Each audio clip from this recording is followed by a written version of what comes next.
नाज़रीन, drama serial खुमार की नेक्स्ट आने वाली एपिसोड में आप देखेंगे कि फाइज कहेगा अपनी माँ से कि मुझे उम्मीद नहीं थी कि रेहान भाई इस हद तक गिर जाएंगे कि वो अपने हिस्से का पैसा इस तरह से फ्रॉड करके हम लोगों से छीन लेंगे। जिस पर कहेगी फाइज की माँ, इसीलिए तो मैं तुम्हें समझा रही थी कि तुम ऑफिस जाना शुरू करो और कारोबार को खुद से संभालो, मुझे रेहान पर अब बिल्कुल भी भरोसा नहीं है। जिस पर फाइज कहेगा आप शायद भूल रही हैं कि ये आपका वही होनहार बेटा है जिसके ऊपर आप इतनी तरजीह दिया करती थी और मुझे उसी के सामने खड़े खड़े जलील भी कर दिया करती थी। जिस पर कहेगी फाइज की माँ, बस जो गलतियां मैंने माजी में कर ली हैं उन्हें मैं अब दोहराना नहीं चाहती, तुम भी उन्हें भूल जाओ और जाकर अपने बाबा का बिजनेस संभालो। जब जाएगा फाइज ऑफिस तो उस पर रेहान कहेगा वाह, आज तुम्हें यहाँ पर देखकर मुझे बहुत ही हैरत हो रही है। जिस पर कहेगा फाइज कि जब बड़े अपने ही बड़ों को आंखों में धूल झोंकने लगे तो फिर छोटों को ही कदम उठाना पड़ता है। जिस पर रेहान कहेगा क्या मतलब है। जिस पर कहेगा फाइज आप इतने अनजान मत बनिए, जो कुछ आज तक आप करते आए हैं उस कप का अब हड्डा फूट चुका है। जिस पर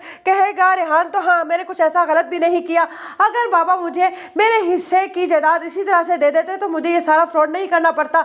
जिस पर कहेगा फाइज और आपने अपने ही बड़ों को इस तरह से धोखा दिया है, आपको शर्म नहीं आई। इस पर रेहान कहेगा जिन बड़ों के लिए तुम इतना मेरे आगे अकड़ कर खड़े हो रहे हो, अगर उन पर उनकी हकीकत तुम पर खुलेगी तो शायद तुम्हें बहुत ही ज्यादा अफसोस होगा। जिस पर फाइज कहेगा ऐसी भी कौन सी हकीकत है जो आप जानते हैं और मैं नहीं।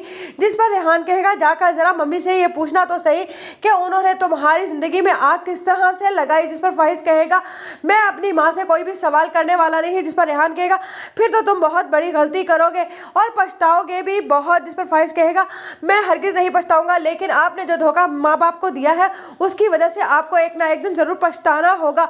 जिस पर कहेगा फाइज मेरा ख्याल है कि तुम्हें हरीम की खबर भी पलट कर लेनी चाहिए कि वो किस हाल में है, ये ना हो कि तुम माँ बाप के पीछे ही लगे रहो और उधर हरीम का हाल बहुत ज्यादा बुरा हो जाए। जिस पर फाइज कहेगा कि मैंने उसे अपनी जिंदगी से निकाल दिया है।